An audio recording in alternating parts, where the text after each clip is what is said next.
आज फिर आपके सामने हाजिर हूँ एक नई कहानी के साथ। अब मेरी कहानियाँ बहुत बड़ी नहीं हैं, बहुत बड़ी बड़ी बातों की नहीं हैं। मेरी कहानियाँ आप समझेंगे, देखेंगे तो बड़ी साधारण हैं, बट मुझे उम्मीद है कि ये थोड़ा अलग हटके सोचती हैं। ऐसी कहानियाँ हैं जो हमको अलग हटके सोचने के लिए एक प्रेरणा देती हैं। मैंने देखा अपने जीवन में कई लोगों को, उन्होंने तय किया लक्ष्य जीवन में 7 तल्ले जाने का, लेकिन 1 तल्ले के बाद, दूसरे तल्ले के बाद, तीसरे तल्ले के बाद उन्होंने विचार किया मैं तो 3 तल्ले आ गया, ज़रूरत क्या है, और वो वहीं ठहर गए। जबकि अगर चाहते, थोड़ी भी बात अगर सोचते तो 7 तल्ले भी जा सकते थे, 20वें तल्ले भी जा सकते थे, लेकिन उन्होंने तीसरे तल्ले पे ही पहुंचकर अपने आप को संतुष्ट कर दिया, संतुष्ट मान लिया।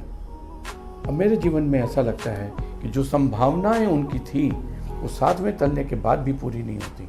चलिए कम से कम 7 तो पहुंचते, लेकिन उन्होंने तीसरे तल्ले पे ही अपने को सोचा कि 3 तल्ले पहुंच गए, अब ज़रूरत क्या है। तो मैं इसको बुरा नहीं मानता हूँ। हर आदमी की अपनी सोच है और अपनी समझ है और अपना लक्ष्य है, लेकिन फिर अपने लक्ष्य को रिवाइज करके तीसरा ही तल्ला बनाना चाहिए और दूसरों से चिढ़ना नहीं चाहिए जो 7वें तल्ले पे हैं, जिन्होंने मेहनत किया और 7वें तल्ले पे पहुँचे। ऐसी बहुत सारी कहानियाँ हैं जो मैं आपसे समय समय पे शेयर करता हूँ और करता रहूँगा। एक मज़ेदार कहानी मुझे याद है। एक व्यक्ति था, वो धोबी था, प्रोफेशन से वो धोबी था, वॉशरमैन जिसको आप लोग कहते हैं। वो लोगों के घरों में जाता, उनके घरों से कपड़ों को उठाता और उसके पास एक गधा था। उन कपड़ों को उठाकर लाता गधे पे रखकर और घर में सबको इकट्ठा करके और फिर धोबी घाट के लिए निकल जाता। चलने के पहले वो अपने गधे को बोलता, चल मंटू। अब मंटू गधा खुशी खुशी तैयार चलने को, और उसको लेकर धोबी घाट जाता था वो व्यक्ति। वहाँ जाकर उन कपड़ों को अच्छे से धोता, साफ करता और शाम में फिर लौट आता, उनको आयरन करता, अगले दिन लोगों के घर पहुँचाता और फ्रेश कपड़ों को उठाता और फिर लेके आ जाता अपने घर।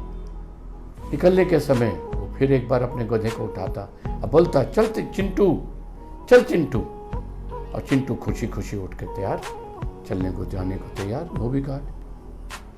फिर तीसरे दिन, चौथे दिन, और रोज वो नए नाम से उस घोड़े को, गधे को अपने बुलता था। चल मंटू, चल चिंटू, चल पिंटू। और पिंटू आज तैयार, पिंटू चलने को तैयार। एक दिन उसके पड़ोस में एक व्यक्ति रहता था। उसने उससे पूछा, भैया एक बात बताओ, तुम्हारे पास कितने गधे हैं? तो उसने पूछा, क्यों, क्या परेशानी है आपको?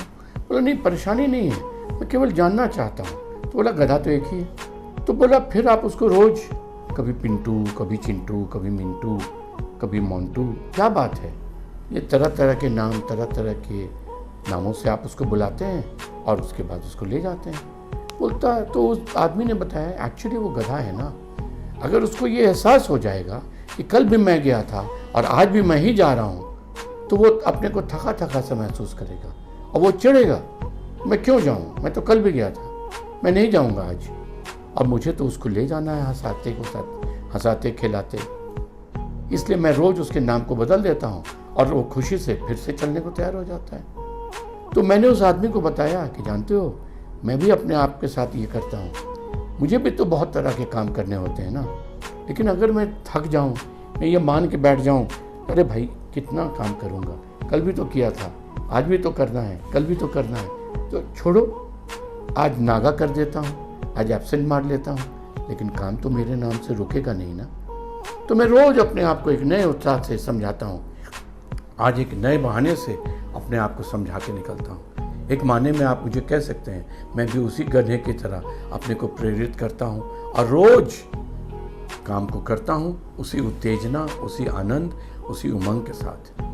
आप इसको जैसा समझे वैसा ले सकते हैं, क्योंकि कई बार क्या होता है, हमारे जीवन में फिक्स रूटीन होता है और हम अपने फिक्स रूटीन से बहुत उकता जाते हैं। इसलिए हमको एक बात मानना चाहिए, फिक्स रूटीन है लेकिन काम तो हम ही ने चुना है, तो काम अगर हमने चुना है तो करना भी तो पड़ेगा हमें को। किसी भी बहाने करें, किसी बहाने से अपने आप को प्रेरित करें, लेकिन प्रेरणा तो देनी ही है। अगर 7वां तल्ला चढ़ने का लक्ष्य बनाया था तो 7 तल्ले तो चढ़ने ही चाहिए। तीसरे तल्ले पे पहुंचकर 7वें तल्ले के लोगों से ईर्ष्या करना सही नहीं है। और 7वें तल्ले पे लोगों को ये नहीं सोचना चाहिए वो तो तीसरे तल्ले पे ही है, ऐसा नहीं सोचना चाहिए। 7वें तल्ले वालों को सोचना चाहिए कि 12वां तल्ला भी है, और 12 तल्ले वालों को सोचना चाहिए कि 24वां तल्ला भी है। तो इसलिए हर व्यक्ति को अपना लक्ष्य लेना चाहिए और अपने लक्ष्य के साथ अपनी संभावनाओं को पूरा करने के लिए आगे बढ़ना चाहिए। मेरी कहानी छोटी सी है, मुझे उम्मीद है आपको प्रेरणा देती है, और आप इसको शेयर करेंगे, लाइक करेंगे और लोगों को बताएंगे इनके बारे में, सब्सक्राइब भी करेंगे तो बहुत अच्छा लगेगा। कमेंट करें अगर आपको लगे कुछ आपको लगा अच्छा, या उससे मिलती जुलती कोई बात आपको भी शेयर करनी है, ज़रूर करें। खास करके यंगस्टर्स को इन कहानियों को ज़रूर सुनाएं। मुझे लगता है उनको भी सुन के भी अच्छा लगेगा। आपने मेरे ध्यान से मेरी कहानियों को सुना, आपको बहुत बहुत धन्यवाद। नमस्कार।